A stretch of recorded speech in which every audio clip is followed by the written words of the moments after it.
It's been a month since Pokemon Day, and of course, the big reveal was Pokemon Winds and Waves, the first games of Generation 10. The trailer looked amazing, but didn't reveal a ton of info about these new games. And since we have until 2027 to wait for it, why not speculate and make a little wish list? Hello, welcome to Ben Talks. I'm Ben, and this is where I talk about the stuff I love. And I love the Pokemon games. And I'm really excited about Winds and Waves. I also enjoyed all of the Switch-era games, but I'd be lying if I said there weren't some things I wish those games did better. Now that we're looking ahead to the Switch 2 era of Pokemon, I thought it would be a perfect opportunity to talk about the things I want Winds and Waves to do to make them the best possible Pokemon games. So, if you want to see yet another person's Pokemon wish list, you've come to the exact right place. We will, of course, be using a good old-fashioned numbered list to talk about the top 10 things I want to see in Winds and Waves, but they are not necessarily listed in a specific order. So without further ado, here's my wish list for Generation 10.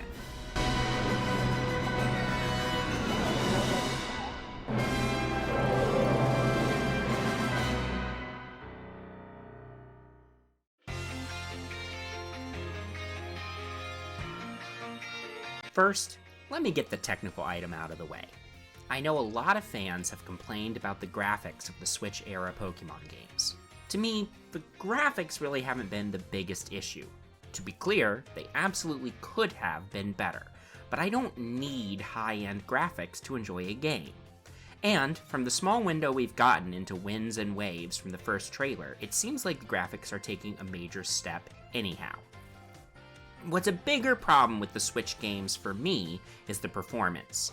Frame rate and load time issues plagued my playthroughs of the Generation 9 games, and pop-in issues persisted through all of the Switch-era games. And these were rarely totally game-breaking, but they were frustrating. I particularly remember it being an issue in Legends Arceus, when the pop-in and draw distance issues were so bad that it proved a drag on exploring the world and catching Pokemon, which I think that game did so well in basically every other way.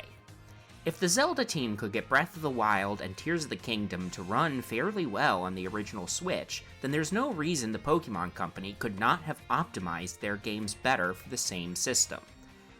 The Switch 2 really improved the performance of the Gen 9 games, so I'm hopeful that performance for the Gen 10 games will be much improved. Even so, I still experienced pop-in issues in Pokemon Scarlet on the Switch 2, as you can see in this clip. So Game Freak, please make sure the Gen 10 games actually run well on the Switch 2.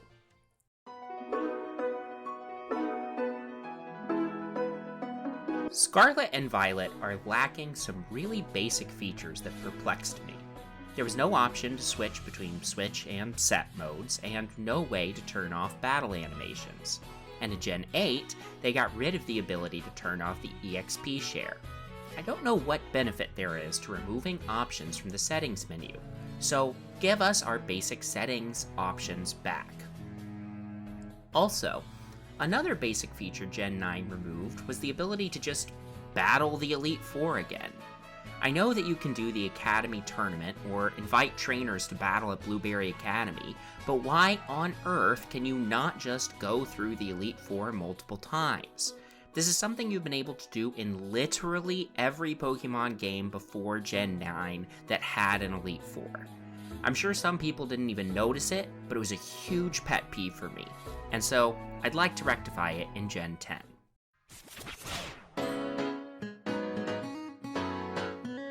I've loved being able to customize my trainer's looks since Gen 6, which is why Scarlet and Violet were so disappointing to me.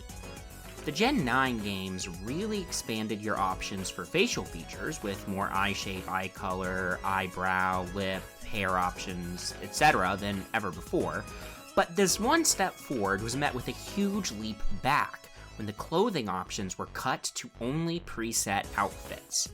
You only got the option to customize your accessories.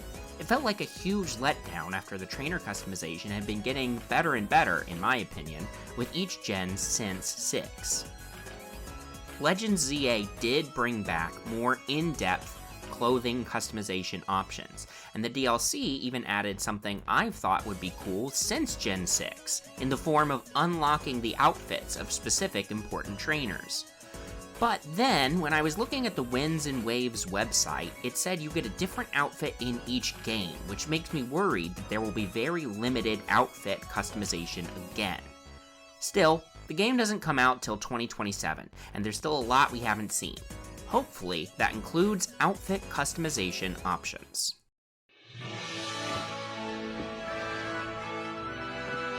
If the vibes of the first Winds and Waves trailer are anything to go by, the open world is here to stay in Pokemon games, at least for the next couple of regions. And I think Paldea was a perfectly fine region to run around in, but few specific areas left an actual mark, so I would like to see the open world of the next games be much improved. More stunning vistas, memorable areas to discover, and true dungeons to explore would go a long way to making the world more memorable. The trailer gives me hope on this front. But you know what else would help? Unique names for areas as opposed to South Province Area 3 or West Paldea Sea and so on, that it felt like every single area in Paldea was named. You can't remember where interesting things are located because the names just do not stick. And giving players good reasons to explore the nooks and crannies of the world, such as placing items, rare TMs, or rare Pokemon in out-of-the-way locations, and adding more expansive side quests, would go a long way towards making the open world feel more vital and interesting. Giving the Pokemon more realistic behaviors and interactions with the world around them would also breathe a ton of life into the world. Legend ZA made moves in the right direction in this regard, with things like Spinarak clinging to the walls, or Kakunas hanging from tree branches. So let's build upon that and make the Pokemon's environmental behaviors even better. The best open worlds make the world itself almost feel like its own character, and I think that Winds and Waves have a chance to deliver on that, if they play their cards right.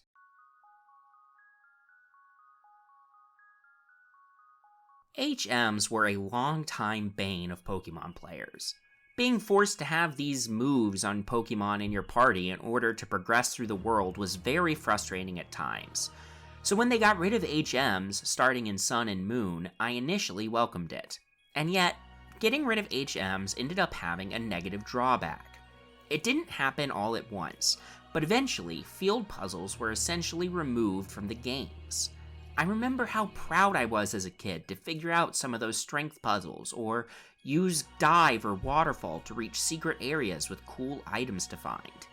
It's not like those puzzles were ever that complicated, but they were an important part of the formula making exploration in Pokemon games feel satisfying.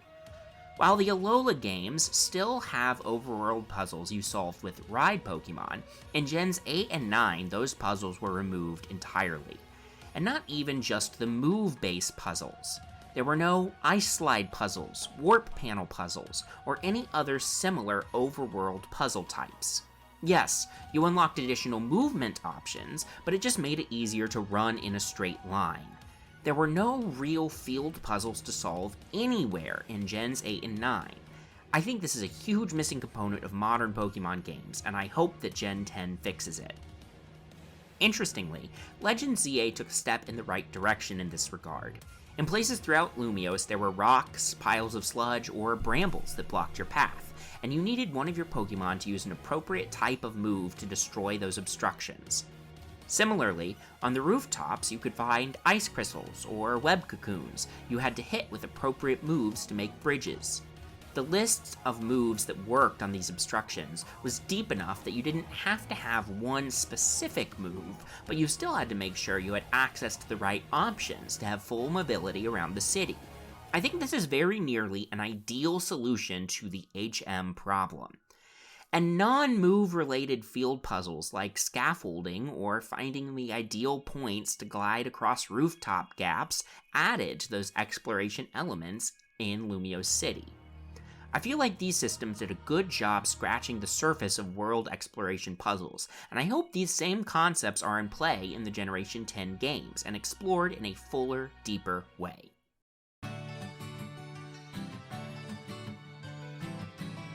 A common complaint about Scarlet and Violet is the lack of true interior cells. There are very few buildings you can actually go inside of. Every shop just brought up a menu, Pokemon centers were outdoors, and you couldn't go inside anyone's houses except for your own and Nemona's. And there was nothing to do in those houses.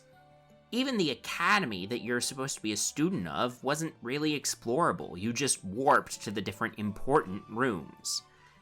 Legend ZA was slightly better than Scarlet and Violet in this regard, but not by much. Shops were still just menus, and there were relatively few interior cells. A big part of what made previous Pokemon regions feel alive were the people, and a big part of that was being able to go into houses and buildings and shops and unimportant locations. All of those little touches added up to a big result. Scarlet and Violet, in particular, felt very shallow in this regard, and so reincorporating interior cells would do a lot to make these next games better.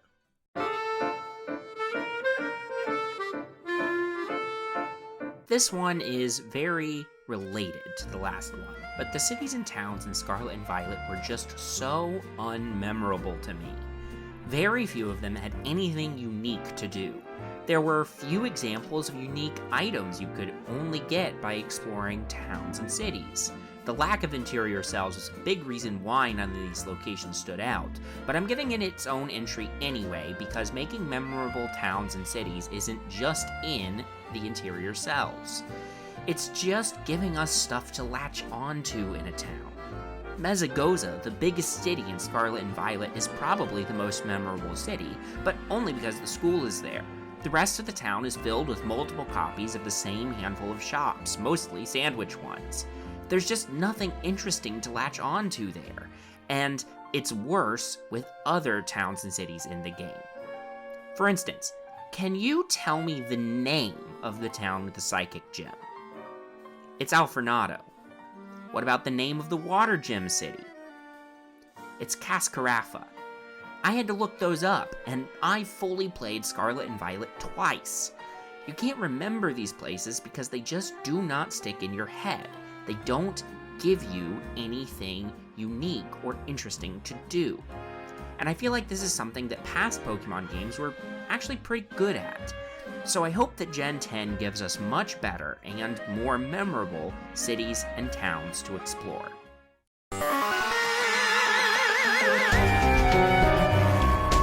Arguably the last classic evil team was Team Flare in Pokemon X and Y. I won't argue that they are the best, most interesting take on a Pokemon evil team, because they were a weak group from a story and thematic standpoint in those games. And the idea did seem like it had run its course at the time. The evil teams since then have been far less prevalent. Team Skull was initially similar to classic evil teams, but then they pivoted to the twist villain, Lusamine, and the Aether Foundation. And Team Skull were given a chance at redemption. The Alola games have a great storyline, and they also set the new format for the plots of games moving forward. Sword and Shield don't even really pretend like Team Yell are a serious group of antagonists, and Chairman Rose is a very predictable twist villain. Similarly, Scarlet and Violet don't really treat Team Star as a real evil team, but as a group you basically have to help save. Scarlet and Violet were much more successful at this not a real evil team idea than Sword and Shield in my opinion, but for the third generation in a row we lacked a traditional evil team, and for the third generation in a row we had a twist villain, this time the Professor, kind of. Even in Legend ZA, there's no evil team to speak of really, unless you count the Rust Syndicate or Team Flare Nouveau, which I don't. And the twist villain is that there isn't actually a villain, basically. I've enjoyed these stories for the most part, but I also think it's time to return to form and go with a classic style evil team at least for one game. I think there's plenty of room to have fun with some truly vile villains in Pokemon Winds and Waves.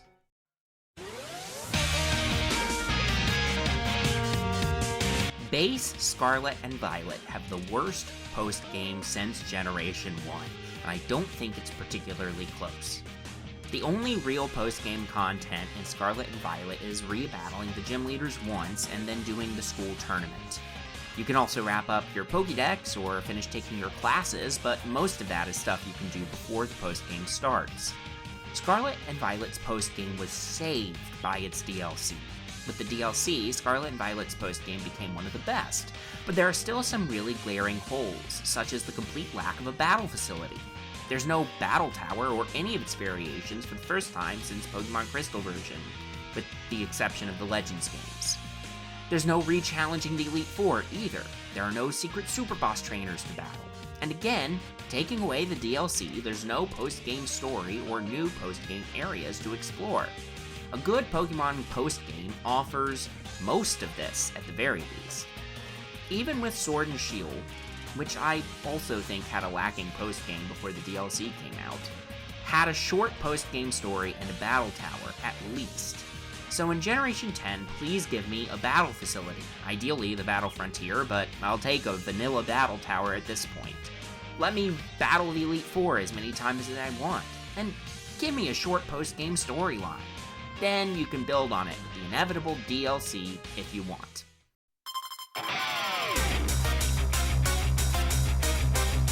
Every countdown list needs honorable mentions, which is, of course, a way to sneak in some extra items on the list while claiming that you're still only doing 10. I know this is very unlikely, but it would be great to give the player a difficulty selection at the beginning of the game to provide players with options. I really liked the battle system in Legends ZA, and I would be happy to continue with it in Gen 10. I think it made the battles more interesting and dynamic than they've felt in a long time. That said, I do still like turn-based battle systems, and I would be perfectly fine returning to a classic turn-based system, and in fact, that seems more likely to me. But if we do return to turn-based battles, I think the Pokemon Company really needs to step up the move animations, the battle camera, and Pokemon models to breathe some new life into the classic system. Megas are my favorite of the battle gimmicks they've introduced, and I think they were very well implemented in Legends ZA. So if they stick with the Legends ZA battle system, then I would vote to keep Megas around. Otherwise, I think it's okay to skip doing a brand new battle gimmick in Generation 10, as I just don't know that there's anywhere interesting to go with that idea still. I was never big with the Dexit crowd, but it would be great to bring the National Dex back since it's Generation 10 and all. But if it doesn't come back, I won't be totally heartbroken.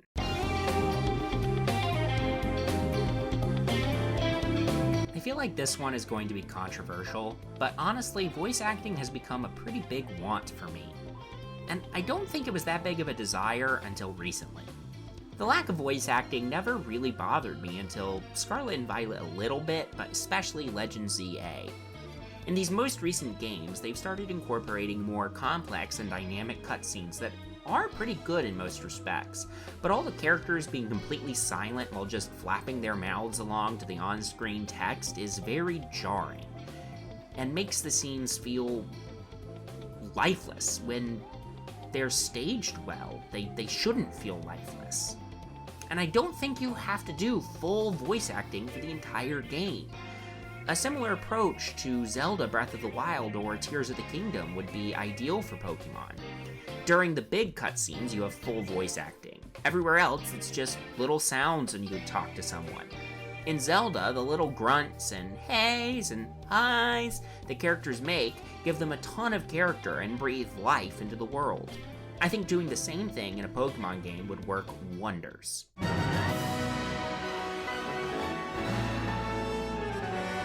So those are the 10 things I most want to see in the next Pokemon games.